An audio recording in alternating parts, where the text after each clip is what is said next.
Hey, how's it going, guys? Sean from Team Honey Badger here. I'll show you guys a tournament report and deck profile for my 11th place Zodiac Time Beast deck profile.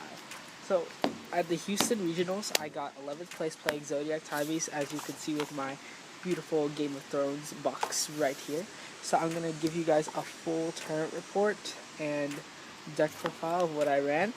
So, without further ado, let me just find it in my little YouTube binder, and we'll get into it. So round 1 and round 2 I had a bye, as you guys saw that I won. I want to use this time to shout out to my friends Ryan. It's awesome seeing you there. Danny took me to both days, day 1 and 2, and he actually drove further than he actually was to take me, and that was really cool of him, so shouts to him. I also met Joseph Oakes. He's another Vanguard tuber. I'll leave a link to his channel below, and he used that Exculpate the Blaster deck.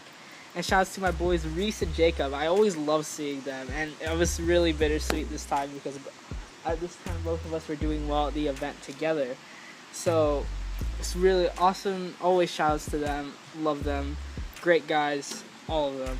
So round 3, when I finally got in the tournament, I played against Yubatama, Blake Manor.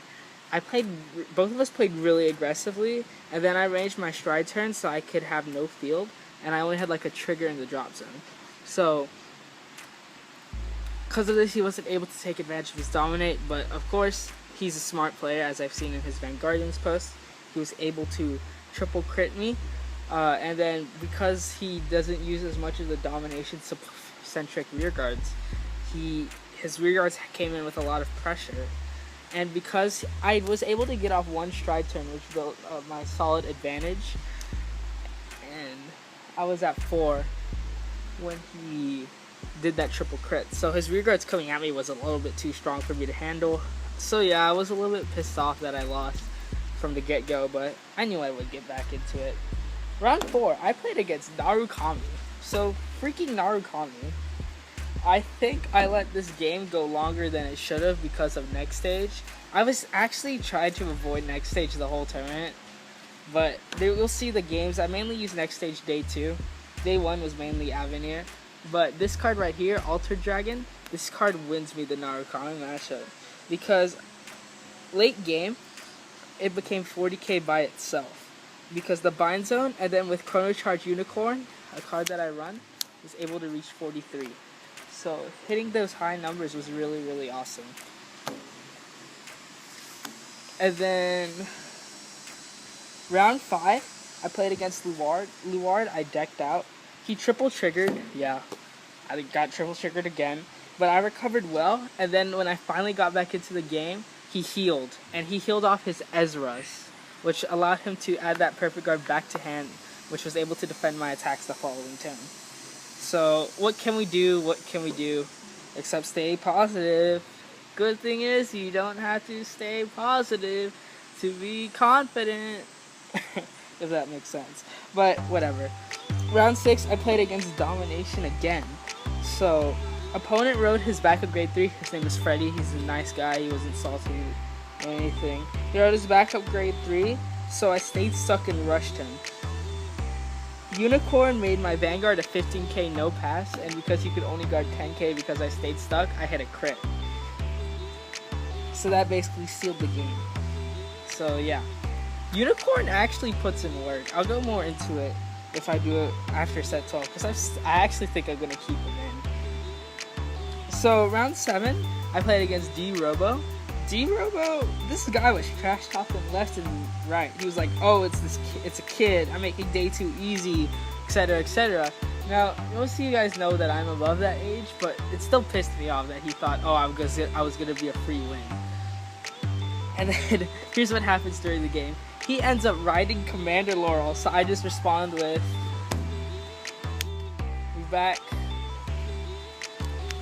ride grade 1, call Chrono Valley, attack. He blocked one of these, but I hit a crit on my drive check, so putting him at 3 damage on turn 1. It was just hard to recover from that. And then when I next staged him, that was actually my first time using next stage the whole day one. In the final round, he just wasn't able to recover. And then Unicorn, again, made my cruising dragon column into a 21k guard, which was, of course, pretty powerful. Then we get into day 2. Day 2, I went against Blade Wing. So game 1, he stayed stuck, and he played into it by rewriting and calling key units like Were Tiger Jaeger and Dimension Creeper. So I just attacked them, so when he rode his grade 3, he didn't have anything to put into the soul. He rode Sullivan. So on his draft check, he drove check 2 grade 3s, so I G-guarded that turn and then next staged him for the win. Grade 2, game 2, I was forced to ride up and first, and he built a good 22 cards in soul. So I poked him with the little attacks, and then Avenir brought in the big guns, coming out with Chrono Charge Unicorn and 15k guards, and he can't do that when he's trying to rush me and stuff like that. So I went round 1 on day 2 2-0. Round 2, I played against the leaders. I talked to him on day 1, and he was like, oh, I've been using Greyon. I was like, my inner survivor player kicked in, and he was like, there's no way he's just winning with Greyon. He's using Kios as well in order to combat these matches, because the leader's going X1 day 1. I found that pretty hard to believe with just Greyon. Due to my experience in that matchup, I was like, yeah, he's probably playing Chaos. So, game 1, he rushed me turn 2, and I was like, okay, he's playing Chaos, I think. So I attacked his rear guard, so he was forced to ride Greyon if he had it. And then, following my stride turn, which I used Split Pegasus to build up solid advantage and get a grade 3 with Chrono Dren, a Transit Dragon, he got a good delete turn, even restanding his Vanguard with that grade 2. But then just me having that extra grade 3 to ride and then stride was pretty powerful, ending the game. And then game 2, I double crit him. So yeah, that was pretty anticlimactic after how game 1 went. And then round 3, day 2, I played against Luard again. I hate playing against Luard. But game 1, he misplayed. He left one front row rear guard because he uses Creeping Dark Goat as the starter. And that front row rear guard was Morfessa. So I attacked his Morfessa so he couldn't use Luard's on-stride skill, and that forces him to call the cards from his hand in order to retire. Or waste his first stride turn on a drag driver Luard and put the grade 1s in the drop zone so he could reach Ritual 3. Which he did guard with his grade 1s so he could reach Ritual 3. And then, but then that still forced him to have a mediocre stride turn. And then, so I followed up with an Avenir Phoenix. And then Avenir Phoenix plus 2 Split Pegasus plus a full Manish Field plus Chrono Charge Unicorn plus a critical trigger is overpowered. Being able to hit those high numbers and force your opponent to guard those high-powered attacks could be really game-changing, and it was game-changing enough to the point where I was able to win that game. So, game 2 was pretty back and forth. He focused on attacking my rear guard so I didn't have counterblast. And then, so for those of you guys who don't know, ZTB has this really cool gimmick being so that all the strides only use upwards of 1 counterblast that's outside of Seabreeze. So he didn't catch on to the fact that I called a grade 2. It was a Chrono Spin Serpent behind my Vanguard, and because he kept attacking my front and rear guards, I just kept going into Kodal so I could get a counter charge in. He left me at 2 damage, but then once he caught on to it, he started attacking my Vanguard again. So I just took advantage of that and just went in early, as this deck should. So yeah, that's my day 2 matchups. I finished an overall record of 8-2. I got 11th place, unfortunately. I didn't make top 8, get my invite, but what can we do? I came down to tiebreakers, and unfortunately my tiebreakers weren't good enough. But I had a great time at the event, and I can't wait to show you guys my deck list. So let's get to the deck list. So here's my 11th place Zodiac Time Beast deck profile for the Houston Regional. So starting off, we play for grade 3s, 4 Chronojet Dragon G. You of course want to play 4 of this card. Being able to just ride this every game is too huge. And then for my backup grade 3, I played 2 Replenish Kotal.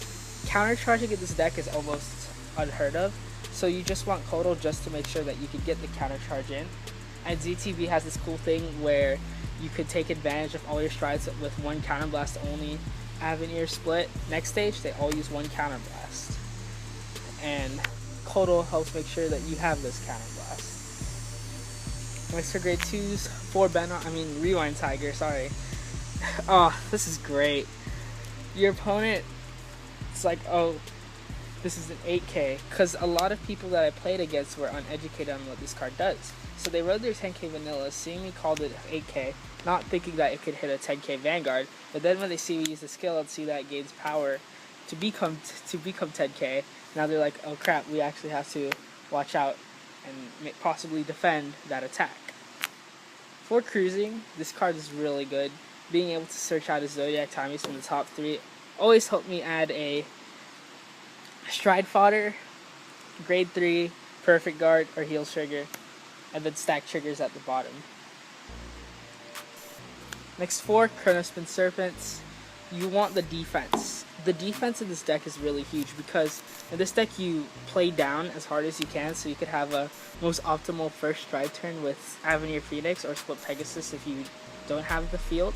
So yeah. Next we play 2 Mainish. Mainish, really broken. Being able to gain +2 for each Zodiac Time Beast to gain upwards of 10K. With the 7K boost, that's 26, and with the trigger, that's 31. With Next Stage and Avenir and Split and Chrono Charge Unicorn, I hit this up to 40 something. It's really good. Then for grade 1s, I play 4 Stride Fodder. Being able to consistently stride in this deck is huge.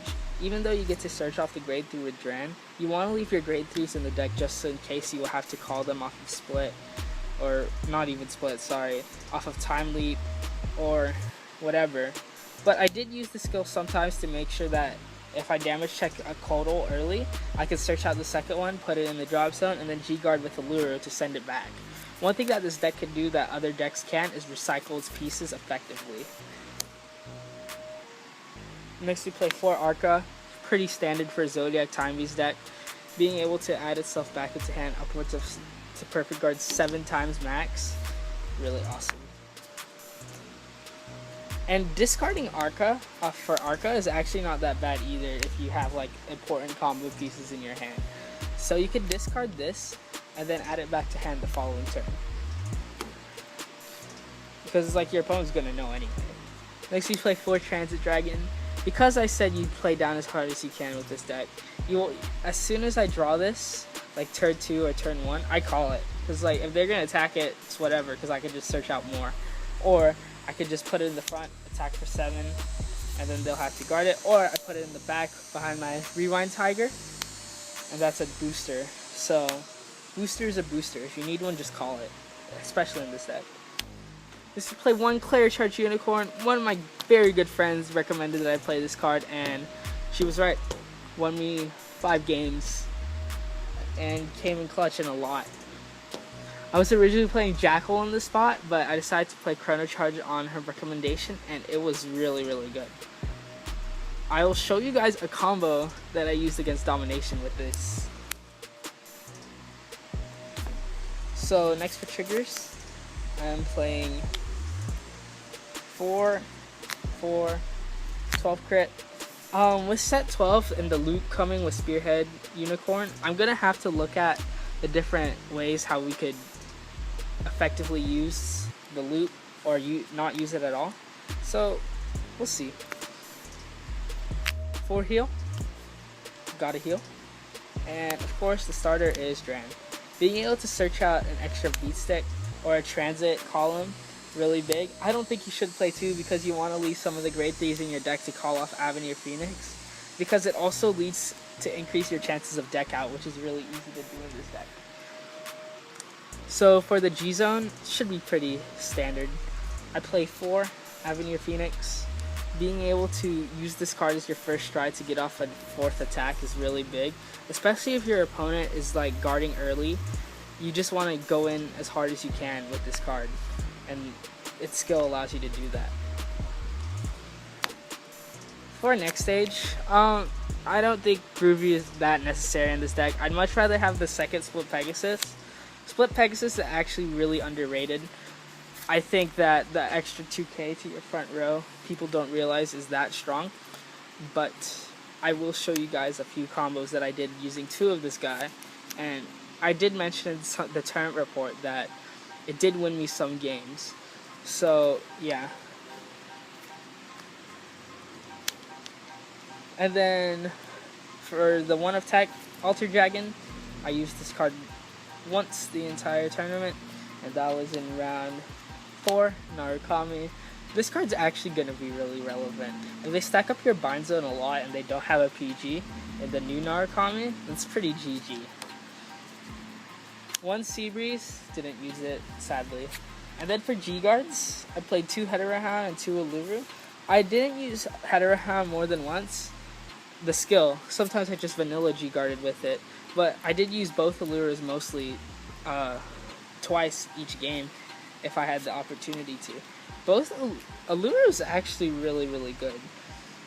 I might consider playing a 3rd one of this card and cutting the Hetero down to 1.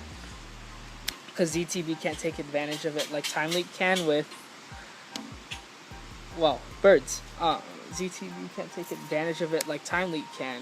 But this card makes the deck as good as it is. Because you're turboing out with this deck, you're going to want to make sure that you can send back your combo pieces and different cards which could be used to make your combos happen. And if you're getting low on deck, Avenir plus this card plus a trigger, your opponent's going to be having a fun time. So, as I mentioned before, I wanted to do one of the combos. So, typically, if you're against Domination, this was my field setup on my first stride. So, on my first stride, because he rode up first, I strode Split Pegasus, because I knew that I won't have a field. So, I sent back the Tiger. I didn't send it back yet. I first Time Leap Dran into the Jet G and the